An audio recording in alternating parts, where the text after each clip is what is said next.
Oh, howdy all, grab yourselves a beer, it is time for some Path of Exile discussion. Today I wanted to showcase one of the unique contracts. This is Breaking the Unbreakable. This is a level 80 contract and you'll get this occasionally from Smuggler's caches in high tier maps. In fact, I've got a lot of them since the patch. I think even though I don't feel like I've run an enormous amount of maps in that period, I've been really busy with my 9 to 5, I've had 4 of them drop since the patch. Anyway, I've run one of them before. It is by far the most fun of the heist encounters that I've run so far. So what you're going to have here is you're going to start under lockdown, and as soon as you begin, you'll be running like crazy, and then at the end you'll have to fight a boss. So once we step into the bunker here, the alert will already be off. And here we are. You can actually, if you do die in here, it's not the end of the world. You can come back in. And like I said, I think this is just the most fun of any of the contracts. This is what Heist should have been. Everything about Heist should have been this. So firstly, you're already under a lot of pressure. So, you know, these monsters, it's monster level 80, so they're not trivial. They also don't feel particularly completely overwhelming. You can open all of the chests you want on the way, and I don't think there's any consequences for doing so. I don't think it causes, except for just the immediate monster spawns. Okay, so let's go grab these chests over here. Being a map chest, that has a chance to have already delirious maps in it, which is kind of cool.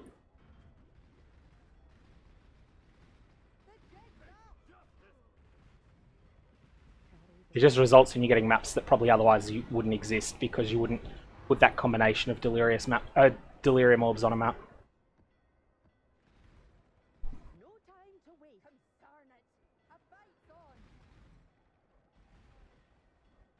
Oh.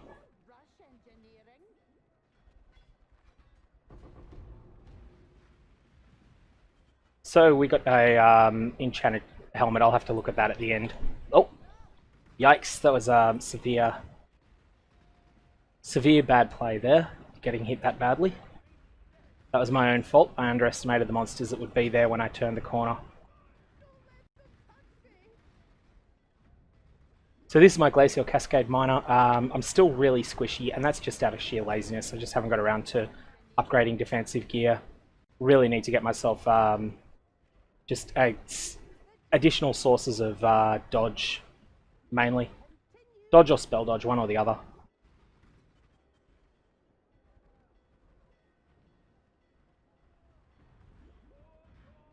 I don't know if the alert escalates in this zone or not.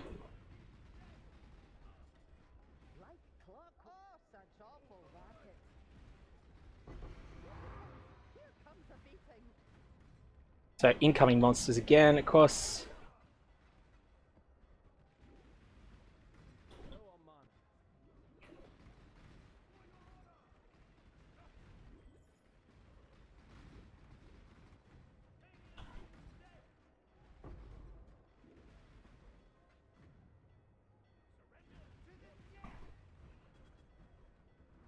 Oh, I didn't actually hit that properly.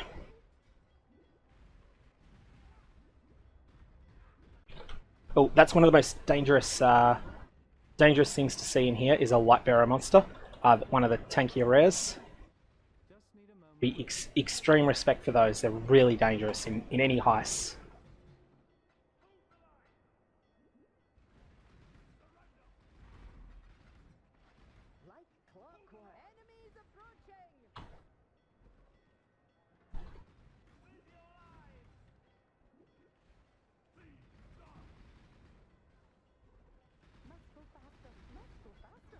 With the current state of the economy, I probably shouldn't even be bothering opening the essence chests. Essences are just so oversupplied that they're all worthless. Or almost all completely worthless. One of the most disappointing of the chests now. And that's because Heist just vomit them out so much, and there's like the demand for them. It is real, but it's just not enormous.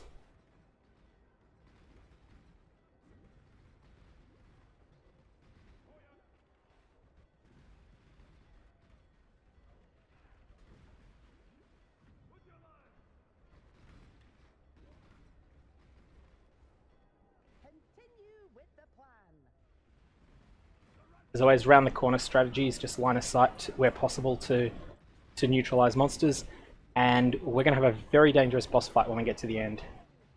Although you do get you're not punished by failing in here.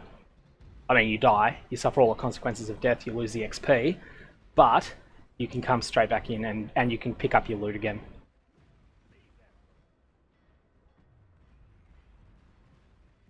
I keep getting misclicking on those doors for some reason. I think it's because I've got so many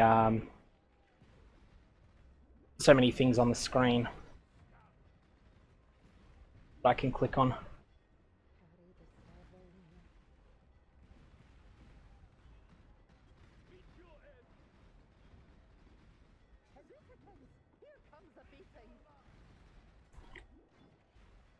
Okay, so here's the exit. Don't forget your safes, and don't forget to wait a couple of seconds for them to disgorge any loot they're going to drop,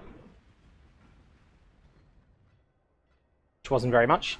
And now we head to the combat capacity test chamber, which is the boss fight. I'm not actually sure if I can... No, I can't put up a portal here.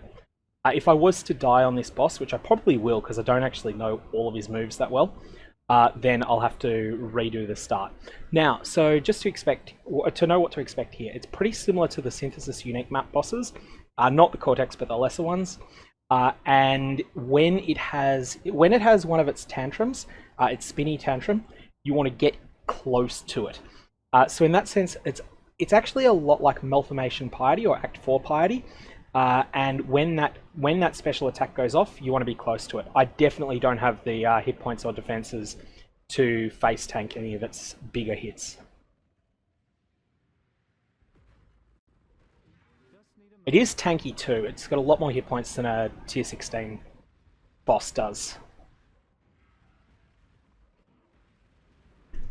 So that's a get the hell out of the way move. Okay, so here's the spot where you want to be moving around it up close, and something I'm not familiar with that one. So it changed direction there. At this point, let's resurrect and re-enter. As I said, you can do this.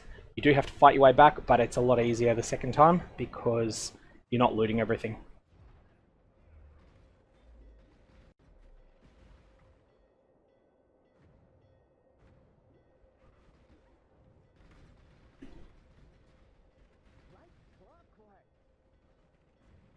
You will need to remember to regenerate your flask charges at the end of the run-in.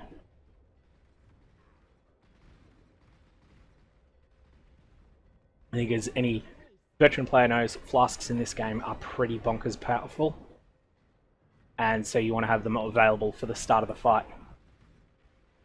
I will definitely watch that death in slow motion as well, just to get a sense as to if there was a combat tell that I missed. And it may be that there was a visual tell that I couldn't see because Glacial Cascade is such a screen-dominating skill, at least when you're spamming 23 of them at once from mines.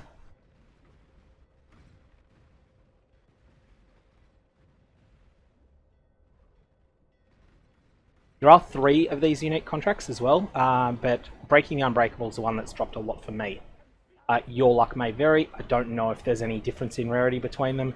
I haven't researched the prices either, because that can often give you a bit of a tip. Okay, so here we are, back abusing the grace period for a second, and here we go.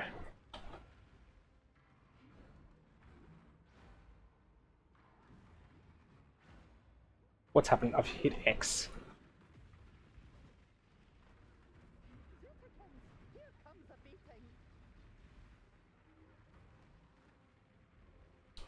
There it is, there's the turnaround.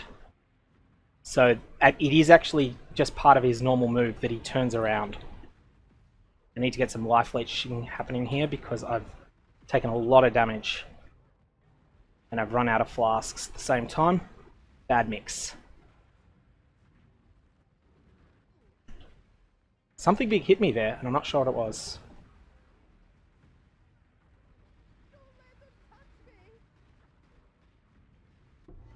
Okay, there he goes. So we'll just hit Z and bring back all of the information. I think it always drops that same jewel. I'm not absolutely certain of that. And now at this point, that is the end of the encounter. Let's have a quick look at what we got in the way of loot, whilst being very careful not to click on that portal out whilst we're getting all of our loot here. So, in terms of what we got in the way of drops, this unique jewel is basically valueless. I think I have to exit in order to identify it. So this is basically worthless, especially with the worst possible roll. Maybe useful, but it's not got any trade value.